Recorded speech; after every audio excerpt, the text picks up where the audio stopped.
आज आम बनइबा जो टमाटो राइस 10 मिनिट वाला जोटा कि झटपट वाला टमाटो राइस जाते खाइबापी जी टेस्टी बनवा भी से जल्दी ये खाइबा बहुत ही टेस्टी लगे। चलतु आज स्टार्ट करवा ताले एटी मु टमाटो को नहीं टमाटो पियाज जहाँ भी दरकार अल्प बेसी किसी तो वेजिटेबल्स ऐड नहीं तो मुझे चाउल को नहीं जाइए चाउल मुझे पाखापाखि 2.5 कप नहीं मापिकी नवा कारण आम या कुकर रे बनइबा तो मो चाउल को 2 रु 3 थर या भल भाव आम यार स्टेनटा छाड़ा पर्यंत धोईदबा जहाँफल कि भल से धोइले आम चाउल पूरा गोटा गोटा आमर खिला खिला राइसटा बनब। एठी मु कंचा लंका रसुण ये सब को चॉप करके नहीं जावा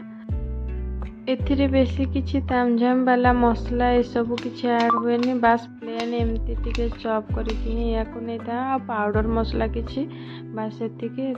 बेसी भी किसी अधिक स्पाइसेस भी ऐड हुए मुझे पियाज को नहीं जाऊँ पियाज टिके आम भरपूर क्वांटिटी नेले भल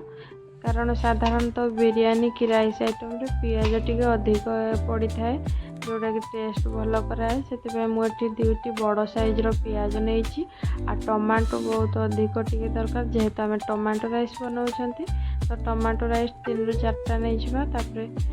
धनिया पत्र को मुझे काटिकी नहीं जाइए पूरा चॉप करके एटी मु गोटे प्रेशर कुकर 2 ରୁ 3 टेबल स्पून मुझे मस्टार्ड ऑयल नहीं जीरा अल्प तेजपत्र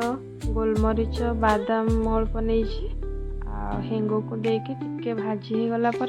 आम चॉप करके रखी रसुण ये अदा ये सब को ऐड करदबा ये हल्का भाजी गला आम पियाज को देकी भल भाव टिके पियाजटा आम भाजी हवा दरकार भाजवाई मुझे सल्ट ऐड कर हलदी गुंड लंका गुंड करी पाउडर जहाँ भी पाउडर मसला अल्प अल्प देदेबा गरम मसला सबको मो देकी भल भाव टिके भाजी नेला टमाटो को ऐड कर देछि धनिया पत्र को मसला सहित ही मो ऐड करी कारण ए फ्लेवर भल आसब एमती बनइले ताको भाजी हो गला आमर भल से टमाटो सॉफ्ट हो गला आम धोईकी रखी राइस को देदेबा राइस को आम किसी समय पाई बास गोटे हल्का हाफ मिनिट आम भाजिकी टिके भाजीदबा तापर आम जी राइस नवा तार डबल क्वांटिटी रो पानी ऐड करदबा मुझे लास्ट को 2 ରୁ 3टा पत्र दे देछि जोटा कि पुदीना पत्र ताकू देकी आम भल भाव गोटे हुइसिल आसवा पर्यंत छाड़ीदबा तापर एठी देखि पातबे केते खिला खिला आमर राइसटा बनीची एठी मु प्लेट रे सर्व करूची